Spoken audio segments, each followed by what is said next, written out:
नमस्कार, welcome to study IQ. मैं हूं प्रशांत धवन। बिल्कुल ठीक पढ़ रहे हैं आप लोग यहाँ पर।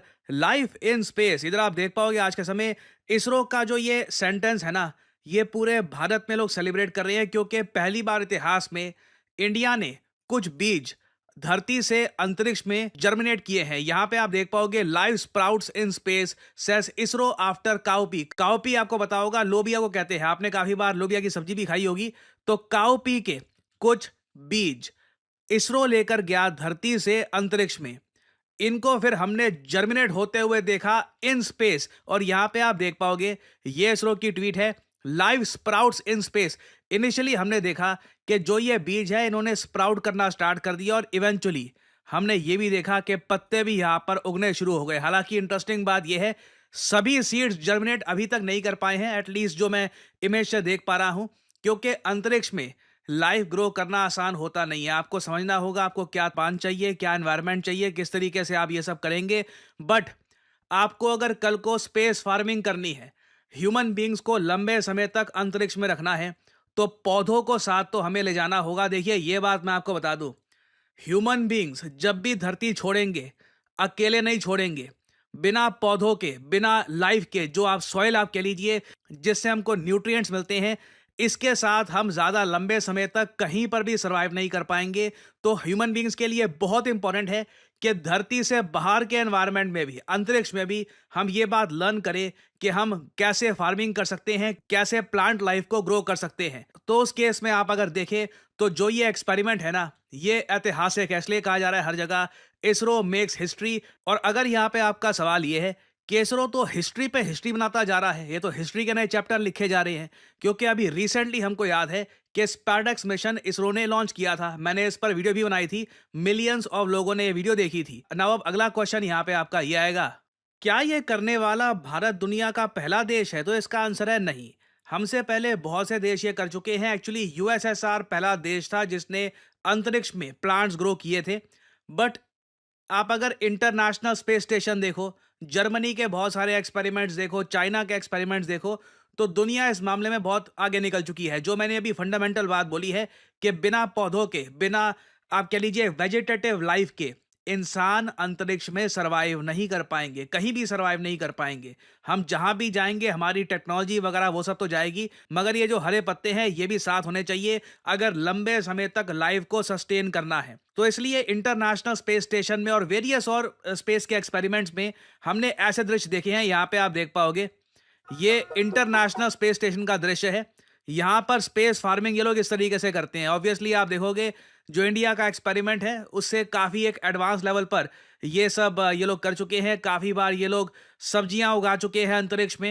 ये आसान नहीं होता। अगेन मैं रिपीट करूंगा, आपको इसके लिए एक प्रॉपर टेम्परेचर चाहिए, प्रॉपर एनवायरनमेंट चाहिए, आपको मॉइस्चर चाहिए। ये सब चीज़ें स्पेस में रेडिली अवेलेबल होती नहीं हैं।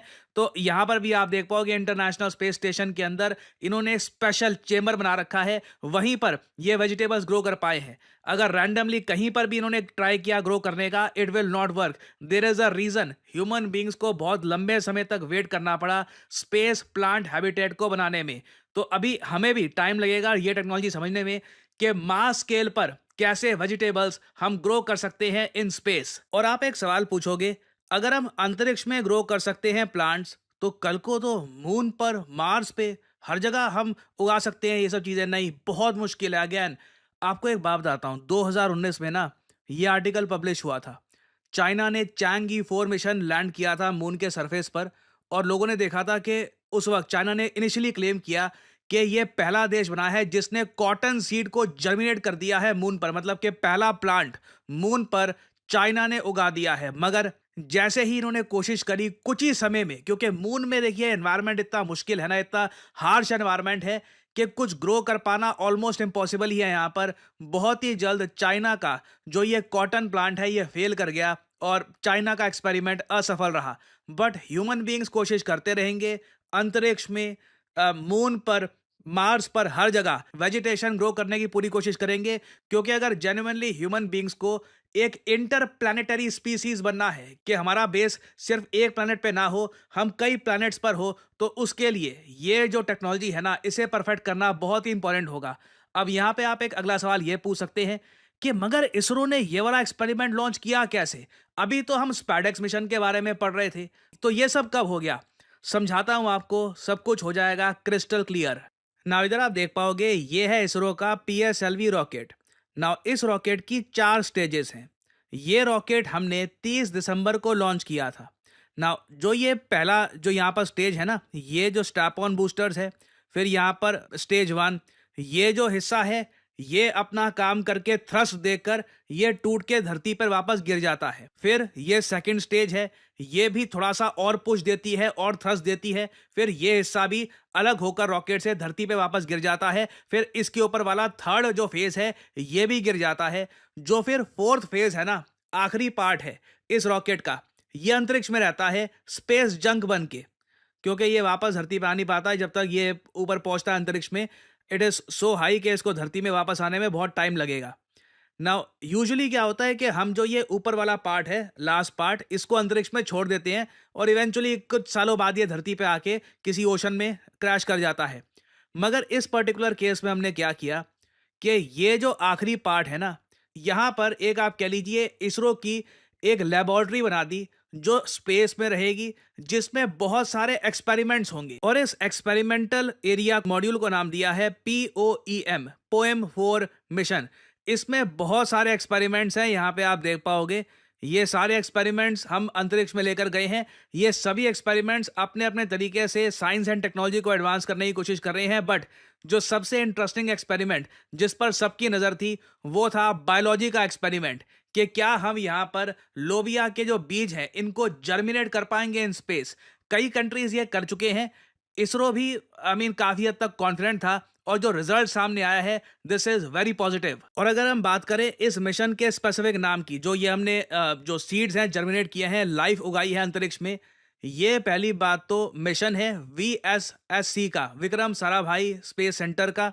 और इस एक्सपेरिमेंट का नाम है क्रॉप्स। क्रॉप्स की फुल फॉर्म है compact research module for orbital plant studies. इसके अंडर देखिए हमने कोशिश करी है कि जो एनवायरनमेंट धरती पे होता है सीड्स के जर्मिनेट करने के लिए, लाइफ को ग्रो करने के लिए, वही एनवायरनमेंट हम अंतरिक्ष में क्रिएट करें। यहाँ पे आप देख पाओगे, the experiment plans to grow 8 cowpea seeds in a close box environment with active thermal control. यहाँ पे टेम्परेचर हमने कंट्रोल करने की कोशिश करी है। Passive measurements including camera imaging, oxygen के लेवल्स, CO2 के लेवल्स यहाँ पर कितने होंगे, रिलेटिव ह्यूमिडिटी कितनी होगी, सॉइल मॉइस्चर कितना होगा, ये सारी चीज़ें हमने करी है मॉनिटर, ताकि हम समझ पाएं कि आखिर स्पेस में कल को वेजिटेशन लार्ज स्केल पर ग्रो करनी है तो उसके लिए किन किन चीज़ों की आवश्यकता होगी। और अभी तो ये पहला एक्सपेरिमेंट है। जिस तरीके से इंटरनेशनल स्पेस स्टेशन राडिश ग्रो कर रहा था ना अंतरिक्ष में, आप देखोगे इसरो भी बहुत ही बड़े स्केल पर फार्मिंग स्टार्ट करेगा अंतरिक्ष में। ये हमें करना ही होगा। ये ऐसा नहीं है कि ऑप्शनल है कि आप करो ना करो। आप अंतरिक्ष में चिप्स का पैकेट कब तक खाते रहोगे? Eventually you need something sustainable. Human beings को एग्रीकल्चर करना सीखना होगा इन स्पेस। तो अब यहाँ पे आप लोग समझ गए होंगे कि इस एक्सपेरिमेंट को इतना ऐतिहासिक क्यों कहा जा रहा है। Why is it so special? Finally आपसे यहाँ पे मैं एक सवाल पूछूंगा। बाय द वे, अगर आपने चैनल को सब्सक्राइब नहीं किया है, सब्सक्राइब टू करियर 247। बहुत ही जल्द हम यहाँ पे मिलियन सब्सक्राइबर्स करने की कोशिश करेंगे ना। यहाँ पे क्वेश्चन है कि USA के प्रेसिडेंट ने रिसेंटली अवार्ड किया है अपने देश का highest civilian honour, the Presidential Medal of Freedom, किस फेमस फुटबॉलर को? ये है यहाँ पे आपकी ऑप्शन: क्रिस्टियानो रोनाल्डो, कॉम्प्लीमेंट्री सू, लियोनेल मेसी, जिडान, या फिर वेन रूनी। बताइए किस फुटबॉलर को मिला है USA का highest civilian honour? Comment section में करिए उत्तर। जो लोग देंगे सही आंसर, उनकी कमेंट को मैं दे दूंगा हार्ट, ताकि बाकी लोग समझ पाएं कि सही उत्तर क्या है।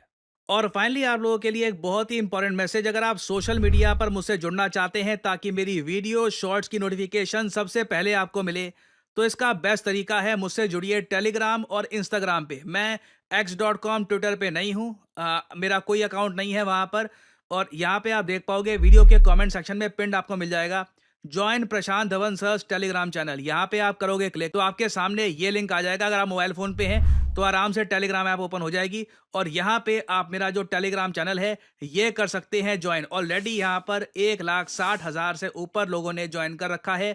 नोटिफिकेशन पाने का बेस्ट तरीका है। बाकी आप अगर इंस्टाग्राम पे हैं तो बिल्कुल नीचे जो लिंक है इंस्टाग्राम का, इस पे करिए क्लिक और मेरा जो इंस्टाग्राम पेज है यहाँ पे आप कर सकते हैं फॉलो। इधर यहाँ पे एक स्पेशल ग्रुप भी है, वहाँ पे करीब 8,000 लोग ज्वाइन कर चुके हैं। वहाँ पर मेरी सारी वीडियोस की नोटिफिकेशन लगातार यहाँ पे आपको मिलती रहेगी और साथ ही साथ मैं यहाँ पर शॉर्ट्स भी अपलोड करता रहता हूँ और वेरियस और जो फ्यूचर में डेवलपमेंट्स होंगी वो भी यहाँ पे मैं पोस्ट करता हूँ।